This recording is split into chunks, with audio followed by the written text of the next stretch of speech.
ఎప్పుడైనా సరే కృష్ణాష్టమి వచ్చింది అంటే కృష్ణాష్టమి తిథికి ప్రత్యేకత ఏది అంటే ఉట్టి కొట్టడం. ఉట్టి కొడతారు. ఉట్టి కొట్టినప్పుడు ఉట్టి నిండా పాలు పెరుగు పోస్తారు. ఉట్టి నిండా పాలు పెరుగు పేసి దాన్ని తాడు కట్టి ఇలా ఇటు రెండు కర్రలు కట్టి అడ్డకర్ర ఒకటి కట్టి దానికి ఇలా కొట్టేస్తుంటే వాడు కళ్ళు తెరవలేక కాసేపటికి కిందంతా బురదైపోతుంది. పరిగెత్తుకొచ్చి ఎగరబోయే బురదలో దారి ఢామ్ అని పడిపోతుంటాడు. అందరూ నవ్వుతూ ఉంటారు. ఆఖరికి అందదు. ఏమిటి ఎందుకు అలా కొట్టడం?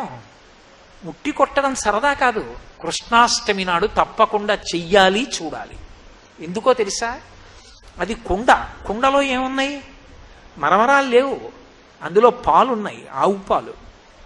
ఎందుకు పోస్తారో తెలుసా? అది కుండ, ఇది కుండ. ఈ కుండలో ఏముంది? పరబ్రహ్మం అనేటటువంటి పాలున్నాయి. ఈ కుండ బద్దలైతే గాని ఈ పాలు దొరకవు. అంటే దీన్ని చంపేయమని కాదు.